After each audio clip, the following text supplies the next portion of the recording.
live today. Welcome to our channel. So, we've got an abbreviated episode for you guys today just because we've got a little bit of time, kind of things going on, but we have a lot to say still. And so, we're going to talk about episode 3 today, Omashu. Avatar the Omashu. Omashu. We're going to talk about this Netflix live series and um, we're going to go in with this episode 3. Now, for me, I have a few things to say about this episode. I think this is one of the first real, true, clear deviations from the animated series. I know y'all got something to say about it too, but let's go ahead, start with you with Tall Earthbender.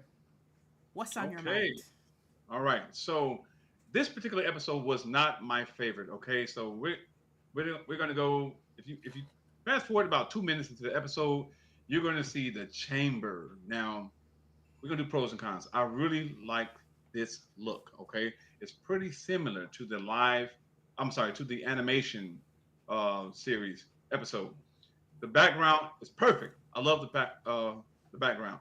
Enters Fire Lord Ozai. Now, Daniel Day Kim or Daniel Kim, he does an awesome job as portraying DDK. the character Fire Lord. Say again. DDK. Okay, Daniel right. D. He does an awesome job portraying Fire Lord Ozai.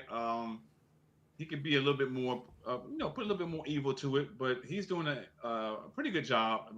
I would say a remarkable job. So I like him as Fire Lord Ozai. Then you have these rebels.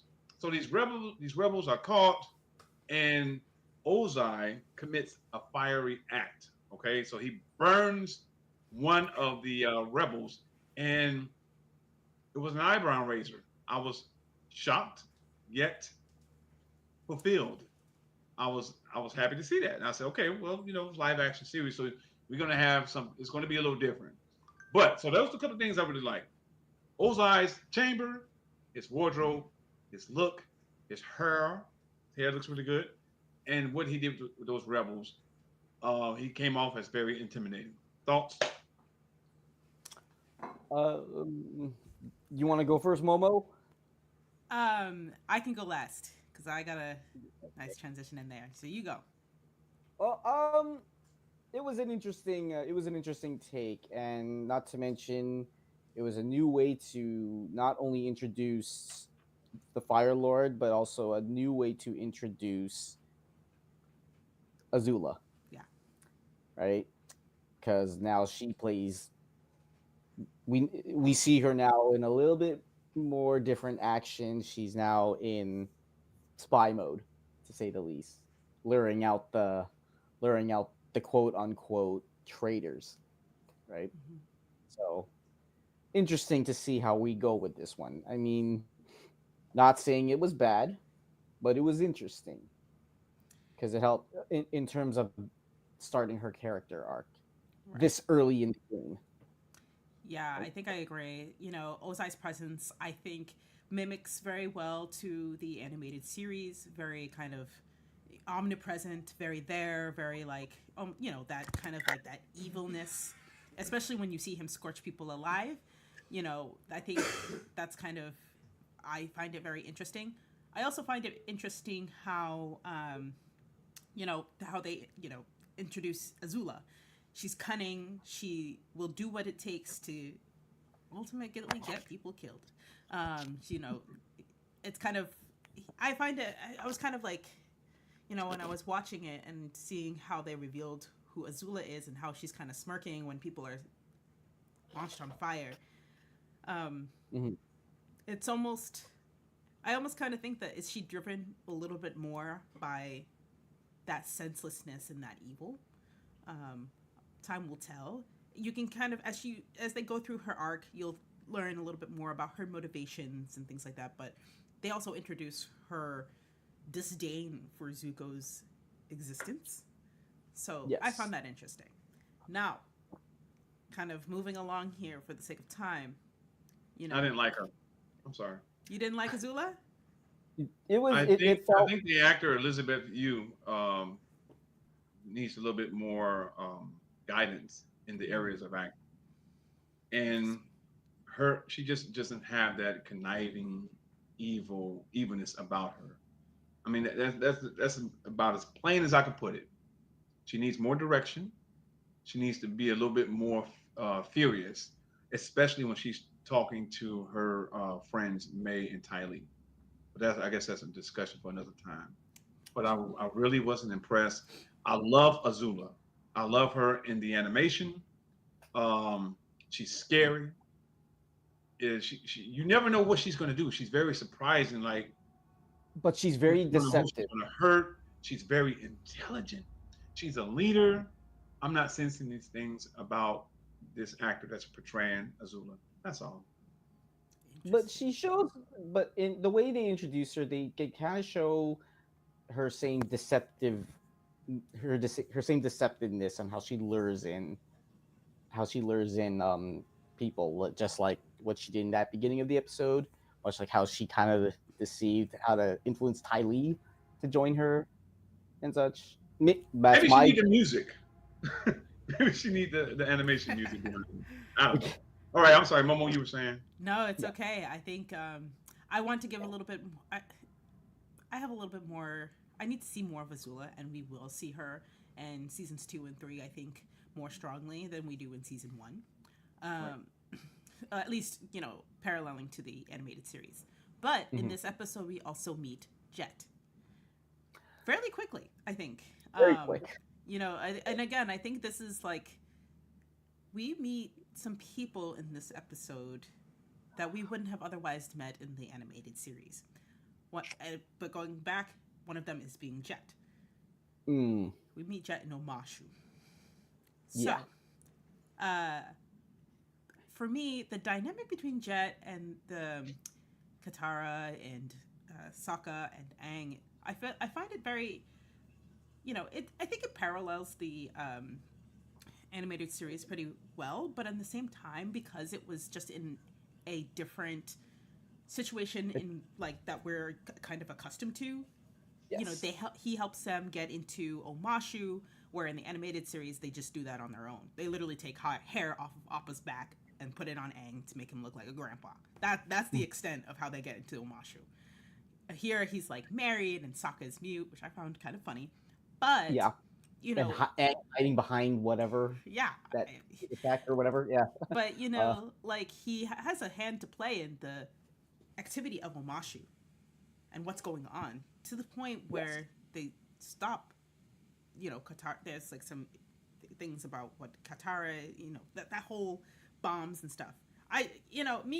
For me, it's like it was that clear deviation, and I'm still kind of stewing on it. What are your thoughts on it, Avatar Rico?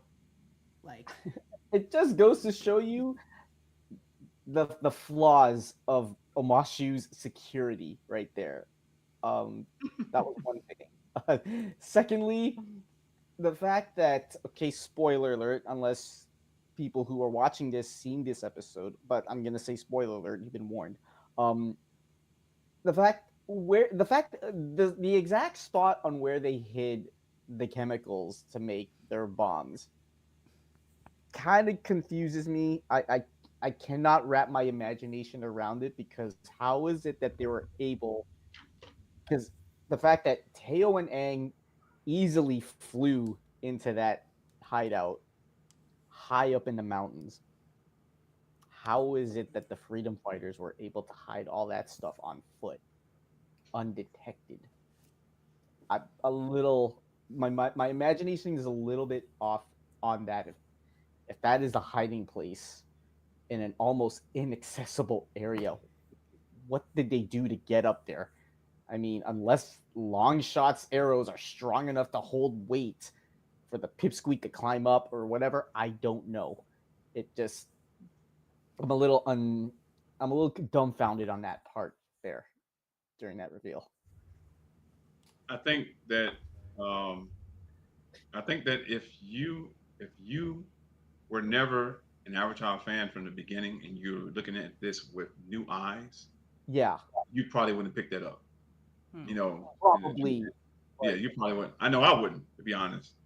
it just, I probably wouldn't thought nothing of it, but because of our undying love for yeah, this show and our insightfulness and our well endowed knowledge of this show, Hmm. our body aches and longs for things to come to pass from the animated series. I know. I felt like, and I'm going to say this a lot as we move forward to other episodes, I really Yes, felt, I'm going to keep using the word congested. It was very compressed, compact, very congested, much. and it's rushed. And there's a lot of cramming going on. The marketplace should be this widespread of an environment, but it's not. It It's felt like like it a felt like Smurf alley village. alley market ways. It felt like really compressed market booths in an alley, in Mhm, a very tight knit alley, mhm. where you kind of feel almost claustrophobic, Yeah. right? The other thing that really bothered me a lot, okay, is, and I'm gonna, Momo, I'm sorry, I'm gonna jump ship on this one. I'm gonna jump new topic on this. Aang meeting Teo is a little bit more abrupt. Okay, like he's excited. He can, with that sight. Holy smokes, he can see it. Somebody gliding. I was like, oh, it's an airbender. Judging by the shape of the glider, how it moves, and then as soon as he gets into Omashu, he's like running around searching for the, not a care in the world that if he's a wanted criminal or not. He's just looking around. Where's that airbender? Where's that airbender? And it turns out there's Teo, our beloved wheelchair boy, folding up the glider. You're not an airbender. Oh, I know. Like, you would think, I understand Aang a little bewildered and a little disappointed, Mhm. right? But at the same time, didn't he why didn't he ask him questions like, where did you get the glider? Okay, where did you get this? Where did you get that? Where did you learn to float like that? Right? I mean, I know, like I said, they were compressing a lot, but not did he not why couldn't Teo mention, oh, my dad and I found these relics in an abandoned temple before we got here to Omashu? Why couldn't he say something like that? Because it's clearly, when they went to meet the Mechanist, a lot of his stuff has been inspired by some air nomad relics, such as Teo's glider, even the way it folded, even the way it was designed like air nomad gliders. I mean, you would think Aang would question that, right? Because that's a part of his culture. He's the only living thing about that culture, knows all this. And don't you, I mean, why didn't he ask about those things? Well, That's you're important to him. I mean, I feel like this is one of those clear deviations from the animated series. We actually don't meet Teo until the future seasons of the series. They are at the air temple, and it makes sense. It's kind of hard to like not make that connection because in the animated series he doesn't have to ask that question. They're at the air temple when they discover him. So yeah, for here to for this guy to be in Omashu and then yeah. also have inspiration from, yeah, like air no bandits and air like there's no story as to like how that comes to be. Like, I mean, was he a traveling guy and they were just stopped at the air temple and lived there for a little bit and then came to Omashu because he got the deal with the firebenders? We don't know. yeah. We don't know, but that should have affected Aang emotionally in that sense. I mean, Especially because he just discovered that all of his people are dead. yeah, So right, it's difficult. I think it's difficult. I think that was something I had to kind of grapple with this episode, and I think it yeah. colored my view and my perception on how this episode kind of went through. Hmm. Um, in this episode, also we meet King Boomy. Towards the end, And I think this is going to have to say for our next episode because he continues on into the fourth episode of this series, so we might have to like save a little bit of this stuff for our next episode of the series. But King Boomy, uh, a tall earthbender. Thoughts? Mm-mm. Mm-mm. oh, For the record, we have like 4 minutes, but I guess we can do an additional five. King Boomy, I didn't do a research on none of these actors, by the way. King Boomy, sort of has to look, but he looks a little sloppy. He looks fake. He looks Mm, like King Boomy could be on a stage doing a theatrical production. okay, So yeah, I I felt like was gonna. the makeup, the outfit was a little off. His mannerisms were off. I felt like he were he was struggling delivering those lines. Mhm. I don't think he makes a really good King Boomy. I probably would have picked up if I had new eyes again, looking at it through. If I never had any experience watching the animated series, I probably would have felt the same way. Mhm. This guy that they chosen is just not really connected. And to piggyback on what you two were saying about Teo and the Mechanist, I think they should have really added the air temple. I think At that this least mentioned it. it would have electrified that particular scene and that story a little more than what it's doing now. But King Boomy, no, get rid of him, recast. And I mean, we'll see King Boomy again throughout the series, Unfortunately, but Definitely. um, but I think it goes to show a lot about this episode.